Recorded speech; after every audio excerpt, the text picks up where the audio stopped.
The 13th of June, Rabbi Levitt, Ezra. Okay, so we're up to Pasuk Yud Base. Yud base. Yedia le'evei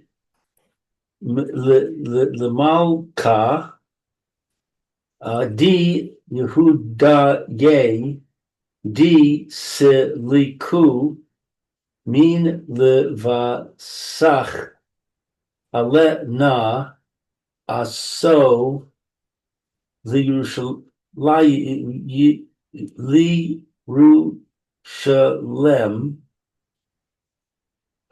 Kir Yatsa Maradta Uvi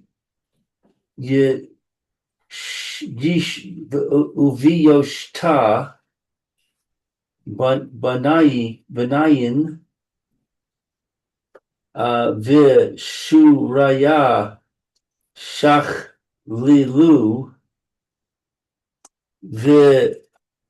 Ushaya Yachitu. That's a difficult pasuk. Let's see. Let's see, what is it? 12. Let it be known to the king that the Jews who went up from you to us have arrived in Jerusalem. They are constructing a rebellious and villainous city. They have laid the foundations for the ramparts and are linking the walls. So this must be some kind of a letter that was sent. Let's see. What's the context here? I don't remember what was happening.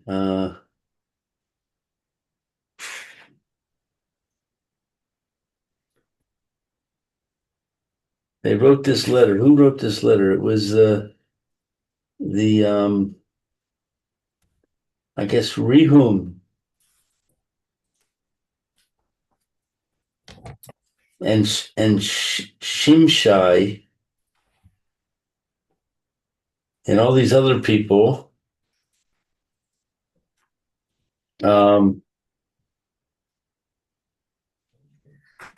Coalitia. They all wrote this letter. Yeah, they all weighed in here. All these different peoples that were brought. Not They were non-Jews. That was brought to Eretz Yisrael by Sancheriv when he displaced the Aseret Hashvatim and exiled them to far-flung places outside of Eretz Yisrael. He also brought in all of these non-Jewish peoples and settled them in Eretz Yisrael in their place. And these were the people, and most prominently the Samaritans. And these were the people that they initially came to through Bavel, and they wanted to also have a part in building the Beis Hamikdash. I mean, at least that was their pretext for that was their plot. And I guess they knew that he would refuse, and and as a result of that, they now are coming and opposing the rebuilding, and they're now sending a letter to the king Cyrus of Pras to tell them that the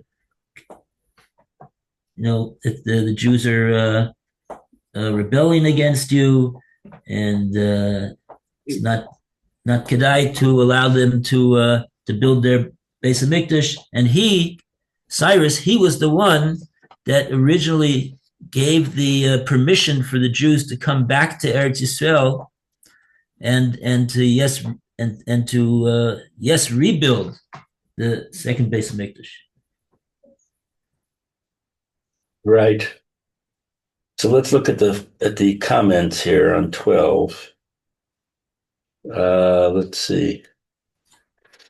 From you. That is the Jews upon whom you, as king of Persia, permitted to ascend to Jerusalem, according to Rashi. This indicates that Artaxerxes, to whom the correspondence was addressed, is indeed Cyrus, the monarch who had granted permission to the Jews to ascend to Jerusalem. According to those commentators who identify Artaxerxes as Achashverosh, the interpretation of this passage is the Jews who went up from your country.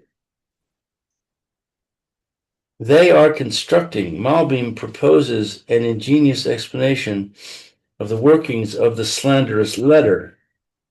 His exposition answers the following questions. According to the Persian law, a royal decree was irreversible.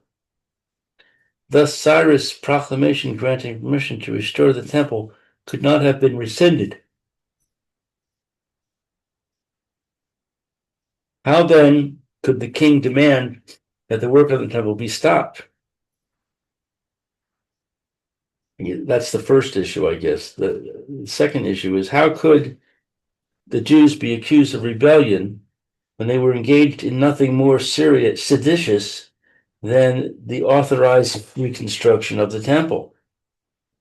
And third point, how did Mithridates, Papio, and his accomplices dare to overtly misrepresent the Jewish activities in Jerusalem? And according to Malbim's own interpretation of verse 8, how could Rehum and Shimshai falsify the translation of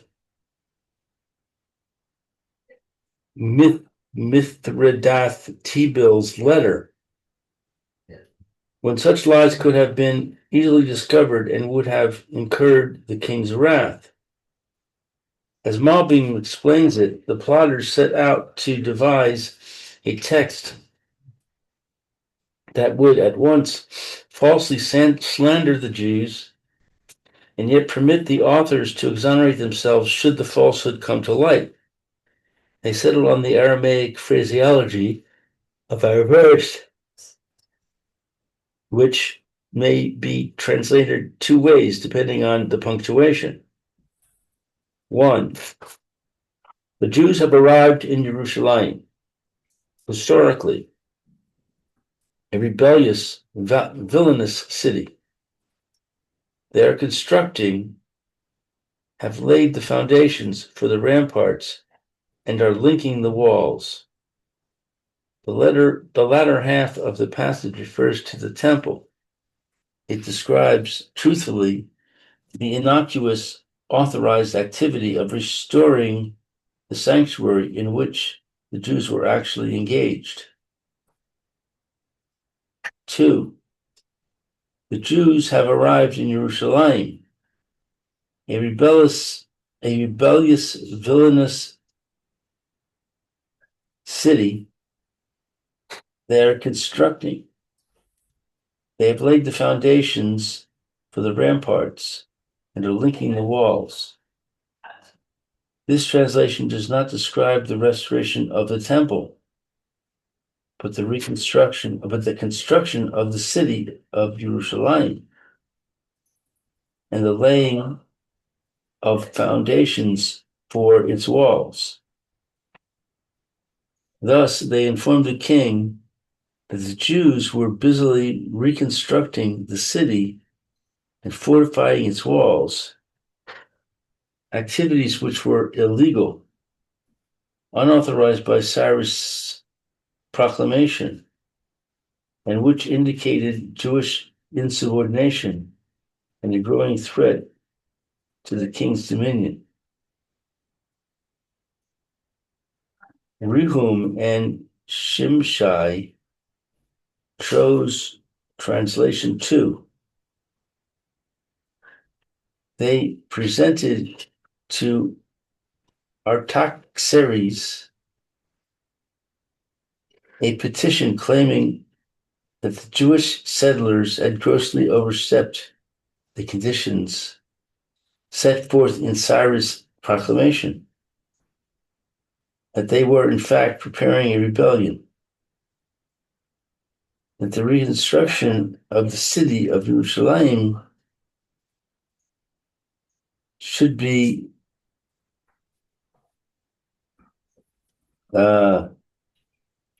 halted, although the royal decree permitting the temple restoration could not be rescinded. The abuse of its privileges for the purpose of revolution should cause the whole project to be suppressed. At the same time, the originators of the accusation, Mithridath, Tabeel, and his accomplices, could argue, if necessary, that they had merely reported in their native Aramaic that the Jews were constructing their temple in accordance with tradition. Persian translators, they would say, had misunderstood and had rendered into Persian an erroneous translation. Oh boy. Pretty clever. Thus, the Samaritans were able to dispatch the slanderous letter, falsely accusing the Jews of treason without fear of recrimination. Okay, let's see now. Ramparts, walls. Rashi translates Shuraya as Chamos, walls, i.e., those surrounding a city. See Targum, who translated Ir Choma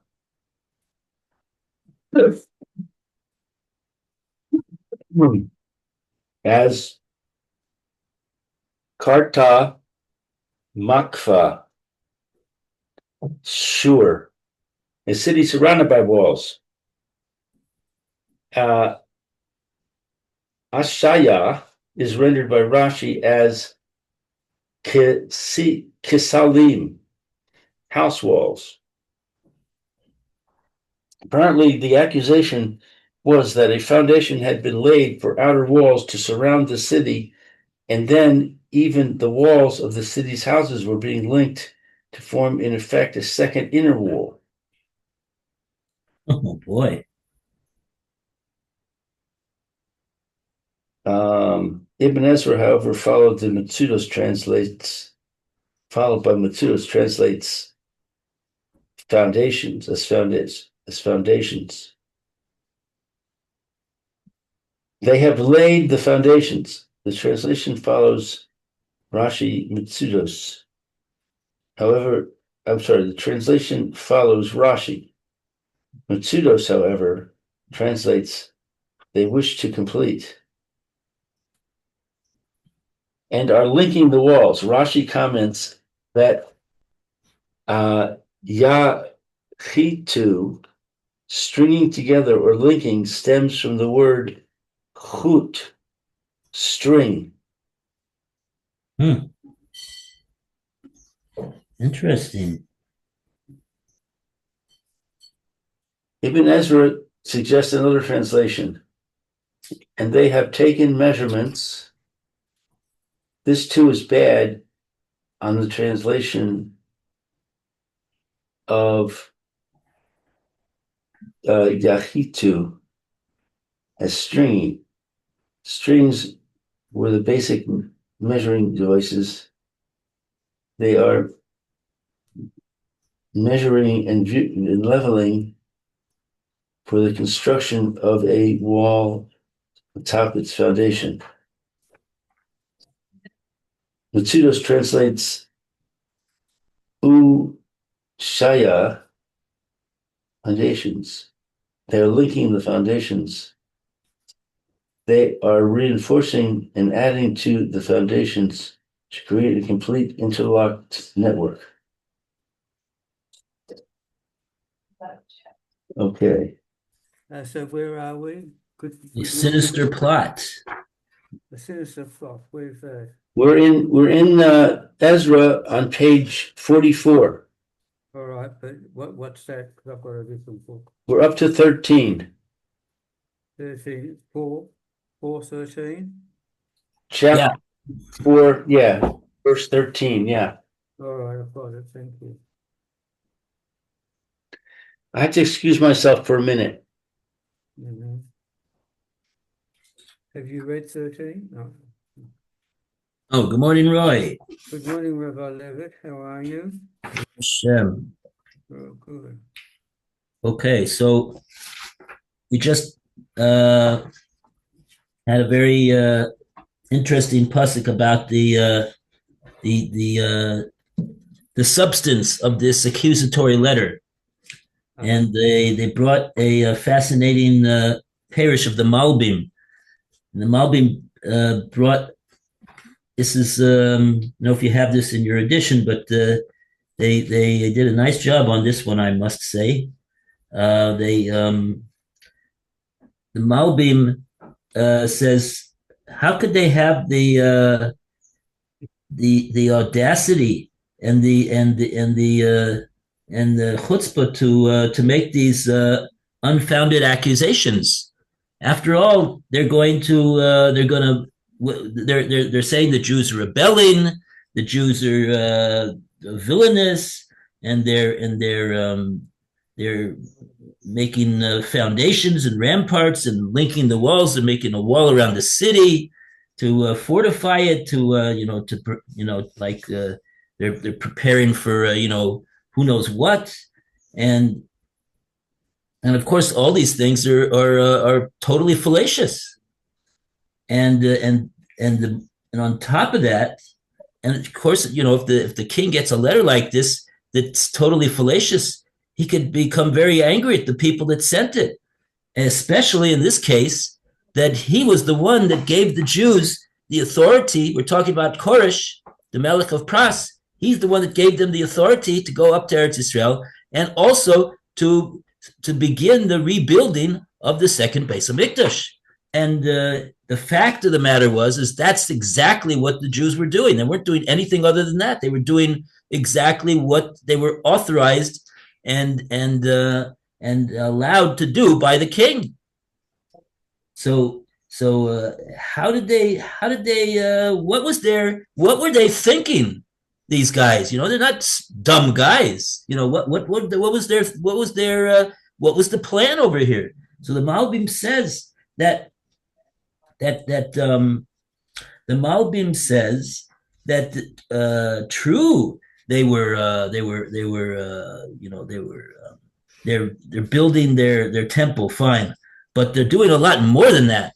Like their claim is that they're making walls of reinforcement and this and that around the city, not just building the Beis HaMikdash. Now, presumably that's totally fallacious, and so they're prepared for that. And if they're going to be called on that you're saying things that are untrue, what are you trying to do over here? So they're going to say, oh, well, we wrote the letter in Aramaic. That's our native tongue. I don't know why their native tongue, by the way, is Aramaic. They're Goyim, but we see that Goyim also speak Aramaic. So that's and the letter had to be translated into Persian because Koresh is a Persian. He comes from Persia, and so that's what he speaks. So if any if any hitch comes in the way, they get confronted. They'll say, "Oh, the Persian translators They made a mistake. They didn't understand what it was that we were saying. That's the that's the Malbi more or less. Okay. And of course, we said before that one of the heads of this whole scheme was one of the sons of Haman, and that was Shimshai. He's mentioned in the Megillah as being a scribe that tried to prevent the reading of the Divrei Hayomim, the Chronicles that chronicled that Mordechai had been responsible for saving Achashverosh's life. Okay. Anyway, so we see him again over here. He's involved very prominently in opposing the Jews. Okay. After all, he's an Amaleki. So now, Roy, with all of that introduction, we're going to go weiter with Pasuk Yud Gimel. All right. And you'll have to break your teeth on the Aramaic. Ka'ain kol kovo di malach hayachalo mo no hayachalo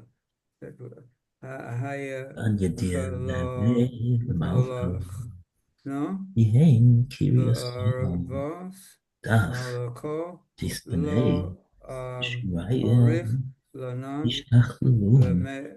lemechevei al dona elach no lechodai no lemalako.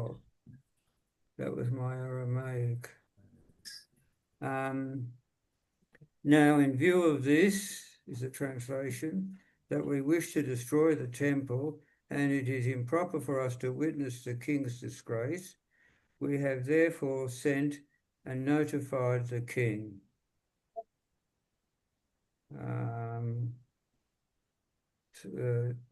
Tesvov, I think we should have, what's he going to notify the king? D. Bakar, Bisafo, Docharonai, D. Avahasor, Usahashkach, Bispa, Docharonai, Vasidna Da, D. Kiriachsa, Dach, Kiria Marakdai, Umahasaikom, Malachim, Umadinon, Esha Tarau, Abadin, Bigava, Min Yomas, Alama, Al Dina, Kiryasa, Dach, Acharavas. So it is improper for us to witness the king's disgrace, and we have therefore sent and notified the king, on to 15, that one should search in the annals of your fathers, and you will find in the annals, and you will know that this city is a rebellious city, and that it injures kings and countries, and they have made rebellion in its midst since the days of yore. Because of this city was destroyed. And he goes on about the consequences of the Jews continuing. Okay, so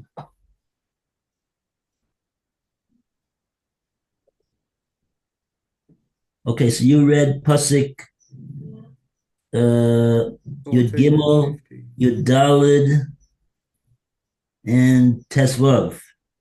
Yes. Okay, so that was a lot over here. They're very substantive psukim over here. Let's go over them again to see what exactly what's the going on over here. So, firstly, the pasuk Yud Gimel says that should be known to the king that if this city is going to be built and the fortifications established. What is a rampart anyway? Anybody know what a rampart is?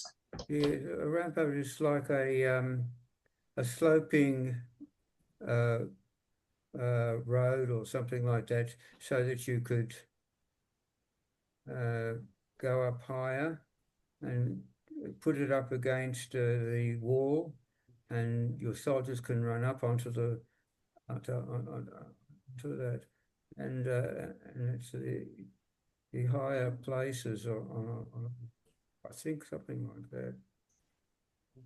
Look it up. Well, the way you're explaining it, that sounds like that would be something that one that was trying to get into a city that had a wall, how he would do it. Yeah. No, it's a defensive wall of a castle or walled city having a broad top with a walkway and typically a stone parapet. Yeah. No, that's wrong. So it's some type of a fortification in the wall. Yeah. Okay, Yeah. like a very strong wall that so somebody can't get in. Yes. So they're building those types of walls, and now they're saying they're not going to pay taxes, they're not going to pay levy and duty, and you're not. It's going to cause damage to the royal revenue. That's pasuk Yud Gimel. Pasuk Yud Daled.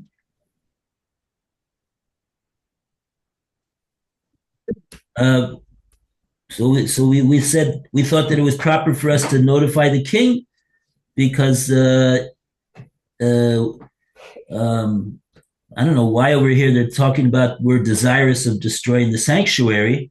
That doesn't make any sense for them to mention that because that's what that's exactly what Koresh authorized them to do.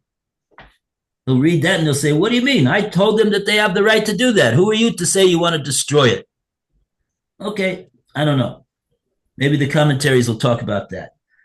But okay, so now they're explaining that they're dispatching it to the king, and he should. Now they make a further accusation, which has got nothing to do with anything what they're doing right now, and they're just bringing up a perversion of ancient history.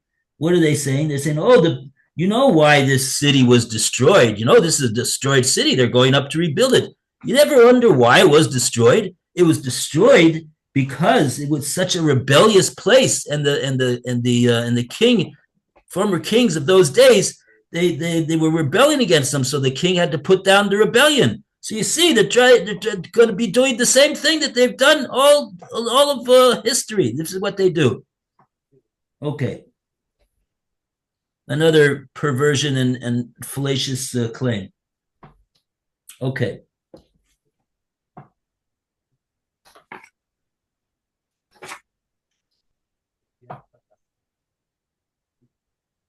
Yeah, that's what it says in 13. The ramparts were established.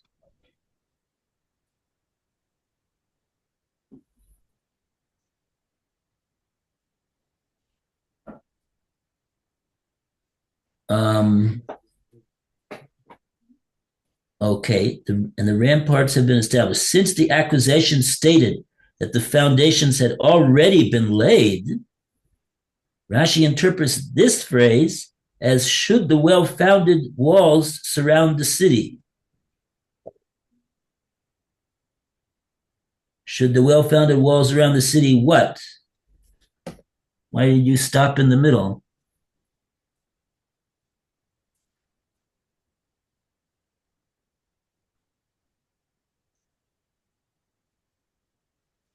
It's supposed to be verse 13. Verse 13 doesn't say anything about.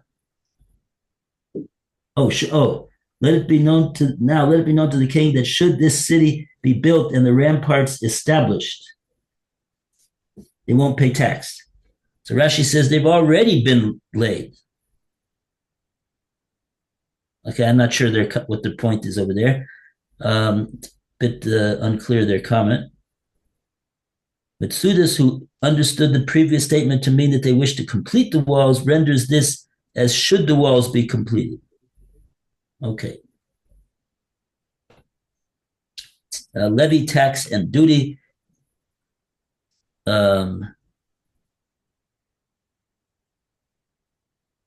This includes property tax on land,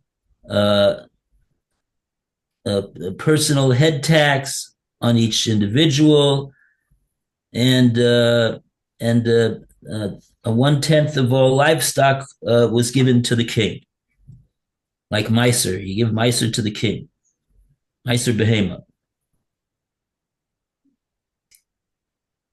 Okay, so different types of taxes. And they won't pay it. They're not going to pay it anymore. The Medrash relates that a similar incident took place when the oppressive empire, i.e. the Roman Empire, in the years after the destruction of the Second Temple.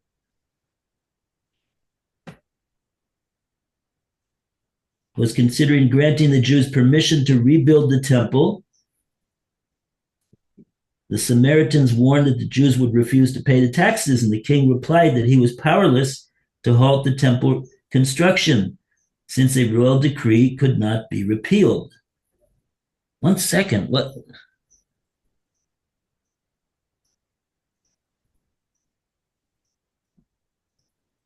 Okay. Yeah, okay, fine. I'll just continue.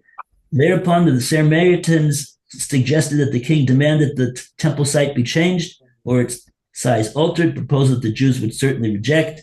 This was done with the desired results, and the reconstruction was suspended. When the people learned that permission to build the temple had been withdrawn, they wept and planned an insurrection against the king. But the Rabbanan, who realized what was going on, they dispatched Rabbi Yeshua ben Hananiah to calm the people and dissuade them from that course. And he told them, once a lion suffered a bone lodged in its throat, it was extracted by a long-beaked bird who then requested a reward. And the lion said, it's sufficient that you emerged from the lion's mouth unscathed. Don't worry about your stupid reward. And so therefore, Rabbi Yeshua said, so you see, it's enough that we emerged from the clutches of this nation unharmed, even without the reward of a restored temple. So don't complain that you weren't allowed to restore the temple. Just be happy that they didn't do anything worse to you. And the Medrash compares this to the biblical account of Abimelech, Melech Gerar, after unjustly banishing Yitzchak Avinu from his place, his established place over there in the kingdom. The king stated, "We have done only good to you, for we discharged you peacefully." The Medrash remarks that this was a flawed, unwholesome goodness, for Yitzchak gained absolutely nothing, but merely emerged unharmed from the clutches of the Gerarites. But that's the point. If you even if you didn't gain anything, but if you emerge unscathed and unharmed, that's enough to that's enough. Okay. Very good. Just 1 second. Yeah, hi, Moshe Baruch. I'm in the mid. Can I call you back? I'm in the middle of a share. I'll call you back in 5 minutes. Bye. Okay. Okay, that was just 13. Now we got 14. How much time do we have over here? Okay. Okay. What's that? I said we have enough time for one more pasuk, at least. Okay. Okay? So I'm just looking at the notes over here. If there's anything that's worth relating, in verse 14, the note mentions that that they said that they were desirous of destroying the sanctuary. So that translation follows Rashi.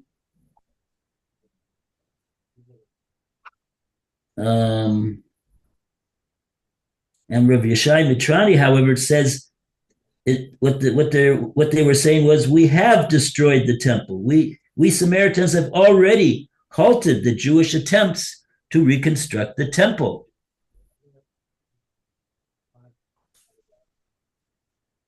Okay, different, because the words of the pasuk are very enigmatic. They're talking about salt, so it's not so easy to understand what it is that the pasuk is saying. So there's commentaries have different understandings.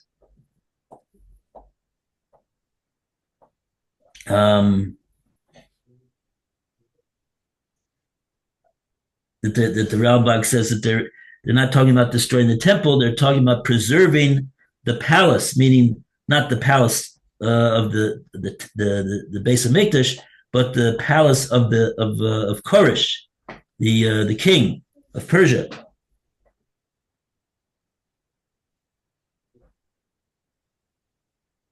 Okay, something about the salt over here. The pasuk mentions melach. So Malbim also translates that malach is referring to salt, but he says we season our food with the palace salt. The sale of salt throughout the empire was in the hands of the crown, and its sale provided a major source of income for the royal estate. And as was the custom in many European kingdoms. So therefore, by stating that they consumed the palace salt, the Samaritans were assuring the king that they were his loyal servants who contributed to his welfare, not like the Jews who were not going to pay taxes and who were rebelling and this and that and the other thing.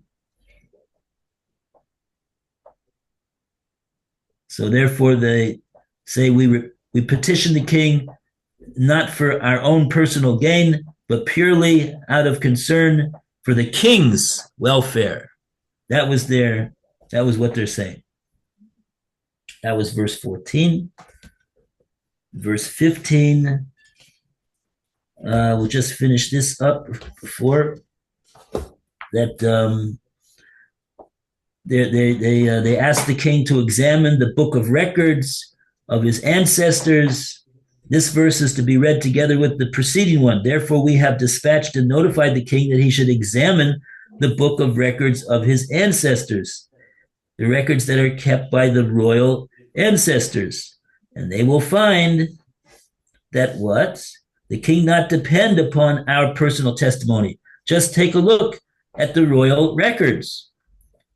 Everything that we say will be corroborated and verified by a search of the natural archives. That the Jews are involved in insurrection, rebellion. Jewish inhabitants of Jerusalem have always rebelled against non-Jewish monarchs, says Rashi.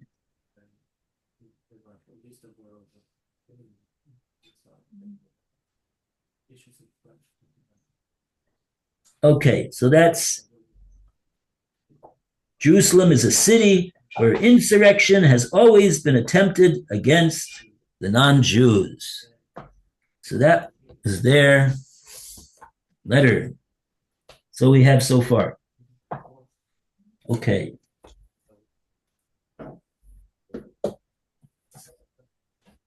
Want to hold it for here? We're up to Pasuk Tez Zion. Okay, thank you very much. And have a good Shabbos, everybody. Ezrat Hashem, Suras Tovos, Amen. Shulos V'Nachamos. And enjoy your Shabbos. Okay, bye. Bye, Roy. Bye, Lou.